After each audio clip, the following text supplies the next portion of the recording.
Good day, listeners, and welcome to the Gold Coast Waves. Thank you for joining us today.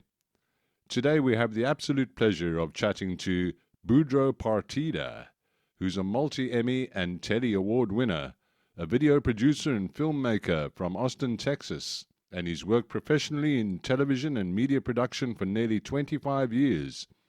His spectrum of work includes client communication production, short films, music videos, online promotional materials, and multiple television series, including the Emmy Award-winning late-night TV series, Austin After Hours. Yes, I've been working on that show for a couple years now, and we did receive an Emmy our first time around for it, and we got nominated for it last year. We didn't win, but we did get another nomination. We were hoping to maybe go for it for 2020 as well, if we can, if we're lucky enough. Well, that's excellent. You've been a lifelong student in cinema and filmography. How did you initially start in filmography? Well, my background is TV. I've worked in TV for a very long time. I've been, a part of TV commercial production for a very long time. And in the world of TV commercial production, you tend to move very quickly. You tend to shoot quickly, you tend to edit quickly, you have to write very quickly because there's a very quick turnaround. Whether it comes to commercial production or episodic TV or any kind of TV series. And then in the last couple of years, and I've always been I went to film school and stuff and here in Texas, and I've always wanted to be a filmmaker. I've grown up watching film and studied it. And really in the last couple of years, I was, for the longest time, I would watch it and say, hey, I think I could do this and I think I could do that, but I never really did it. And then one day I finally decided, I'm actually going to try it. If it's been years and years since, I've actually done anything, and I think I'm actually going to get into filmmaking. Let me see what I can do. And it was really and what kind of prompted that, just getting a little personal note, was that I was kind of a big drinker.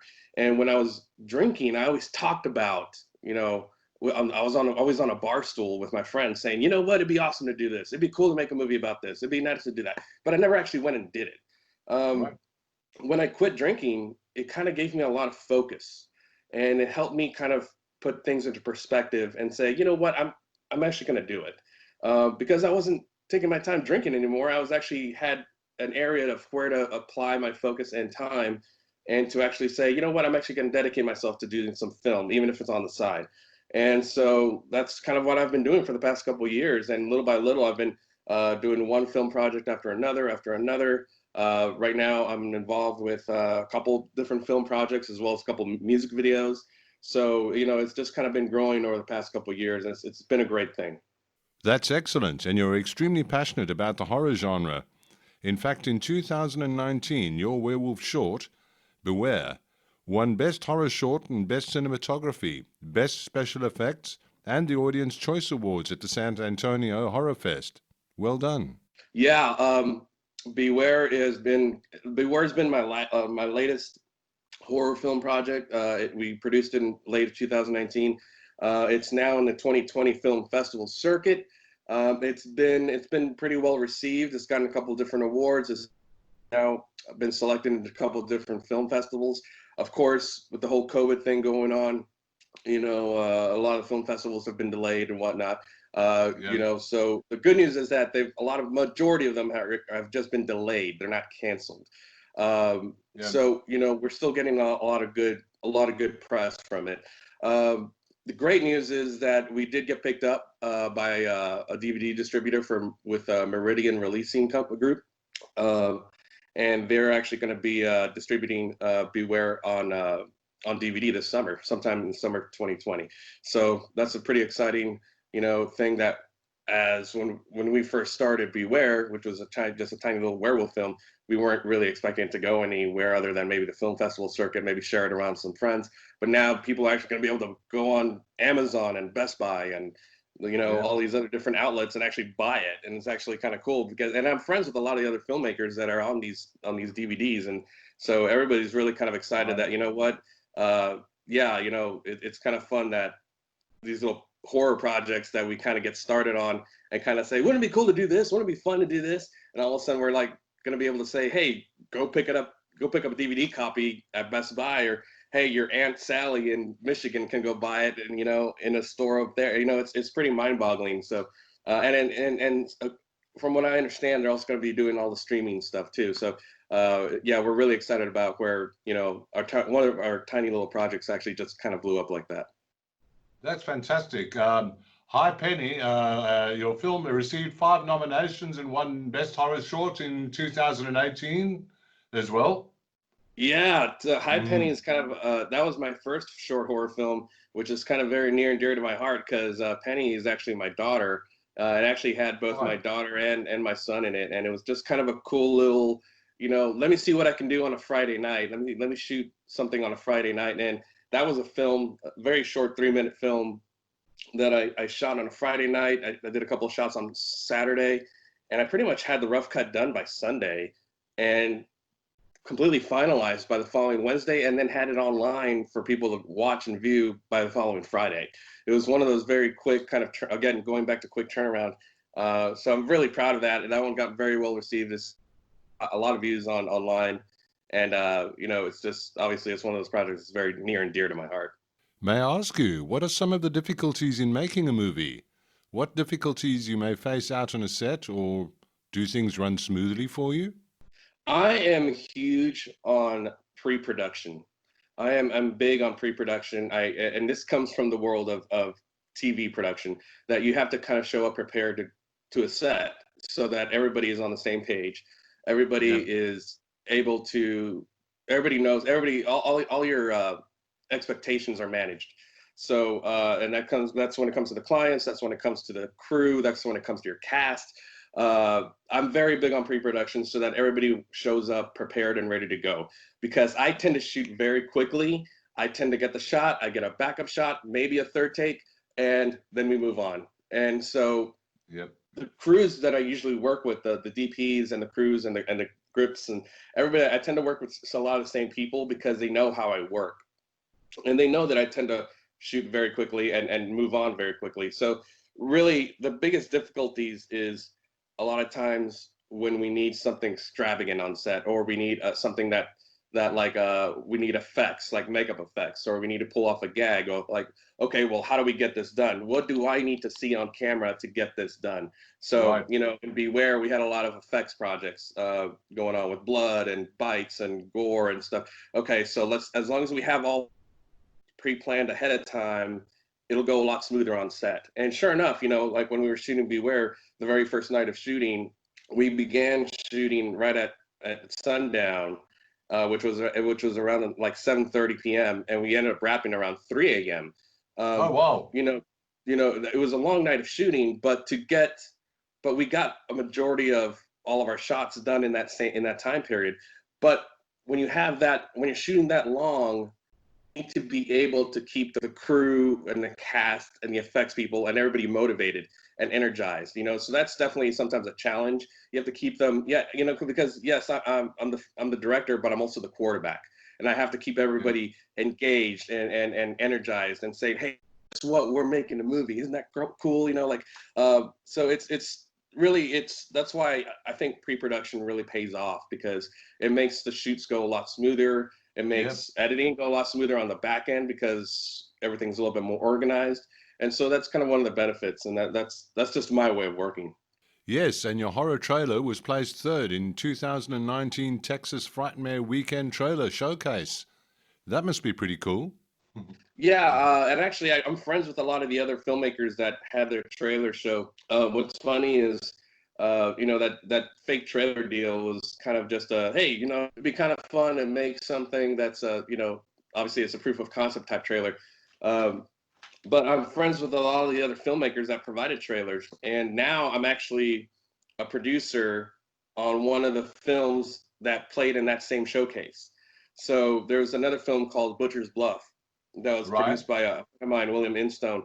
And that one's now in production. And I'm a producer now on that. And that was my first exposure to that. And so that's one of those great experiences of where, hey, I'm going to make something, and somebody else says I'm going to make something. They both play together at some event, and all of a sudden you start talking with them, and they're like, hey, it'd be great to collaborate on this. So that just happened to be one of those great kind of moments that ended up working out for everybody. At the time you attended to receive your Emmy, that must have been pretty nerve-wracking for you. I didn't go, actually. Mm, No, I mm, wasn't there. Our executive producers were there, and actually, only our executive producer was there. And so when our show won, she jokes that she was walking around like Adele with all these trophies, and right. because she was the only one there. So yeah, that's funny that actually the one time that we won, I wasn't even there for it. So Can you tell us about some of the technical aspects while shooting cinematography? I get very excited behind the camera when I'm looking into the lens and I'm looking at my framing, and my crew can actually see me when I get excited, and I'll be silently like excited, and you know, when we were pulling off In Beware, for one example, when we were doing a huge gag with these blood and guts and stuff, we only had about 3 or 4 takes available to do this one certain blood gag. And on the first take, Right. it didn't really work out. On the second take, it didn't really work out. On the third take, it kind of did. On the fourth one, our very last opportunity, it worked out beautifully. And Oh, that's that's when I was wonderful. excited. I was excited, and I was jumping behind the camera quietly. But that's when the entire crew looked at me, and they knew, all right, we got it. This is it. So um, you know, it's one of those things where when everything works out and everything works out on camera, uh, I'm already putting together. I'm also the editor on all my films, so I'm already putting everything together in my head as I shoot it. Right. So I know that when I see a good take or something that I can use, Yeah. you know, I'm already excited about it, and I already know exactly where we can move on and how to get to the next part in the scene. So you know, I hope that answers your question somewhat. It But does. It does. That must be very satisfying. That just to make it a wrap on the end of a scene. Even though you had to go through so many takes, and then you finally get that right one. yeah, That's awesome. yeah, it's definitely rewarding, Mm, especially when you see it on mm. the big screen, and you see it on the screen, and you get that reaction that you were wanting to get, that reaction from the crowd, and when everybody sees it and kind of says, "Oh man, that's great! That's exactly what I'm going for." So That's wonderful. Now, the Telly Awards, now, those are the world's largest honor for video and TV content across all screens. So that's amazing that you've achieved that as well. yeah, I've had a couple Mhm. tellies, and you know, I think now I think I just won my eighth one. Wow. So the last one, I'm really proud of the last one, because the last one, all these years I've won bronze tellies, and which is, you know, pretty big deal. But the last one that I just a team and I won for a series I work on called Road Trip, and we won a silver telly, which is the biggest honor of all the tellies. And Yeah. that one, you know, I've been really anxious to get one of those, and finally it happened.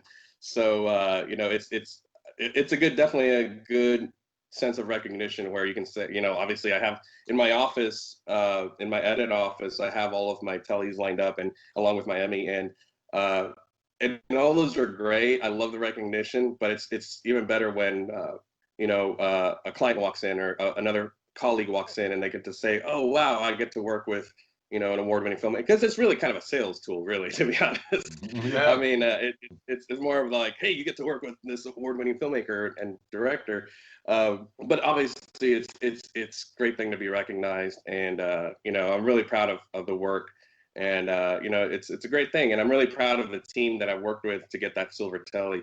You know, we worked really hard on that series, and so we're always, you know, definitely putting our best foot forward when it comes to our production process. And that's why it's always great to be recognized. That's absolutely wonderful. May I ask you, did you, on your Emmys, did you have to pay for yours? I know that the folks that receive an Emmy statue, not a lot of folks know this, but you get awarded that, but you have to pay for it, and Yeah, it's about $400 as well. the There's not a lot of folks know about that. the same thing with the tellies, actually, that you have to actually pay. You actually, because you have to pay for a membership fee, and but actually I didn't have to pay for the Emmy. It was All right. actually, believe it or not, I was really surprised that you actually didn't have I didn't have to pay for the statuette. Well, you do have to pay for the Telly statuette, but I mean, well, a lot of times you kind of have to go with it. If getting that piece of hardware on your shelf is kind of a cool thing, and a couple Oh, hundred it is. bucks. Oh, it is. Do you have one to show us over there, or are they out of reach at the moment? No, they're not. They're in my other office. They're in my actual edit studio. I'm talking to you from my home office. So Yeah, no so problem. they're not here. You've got a pretty cool home office, I must say. Thank you. Yeah, absolutely. It's been really, really great talking to you today, Budro. That's been really wonderful, and thank you for everything that you've conveyed to our audience today. That's really good. That's given them a really great insight, into your amazing achievements and the difficulties that you can face in filmography and cinematography. That's been absolutely awesome. Thank you, Tim. I really appreciate the time. Okay, wonderful. Thank you so much, and we wish you the greatest success, going forward into the future, and we're looking forward to all the amazing things that we know that you're going to produce. Thank you for talking to Gold Coast Waves Entertainment today, Budro. Thank you.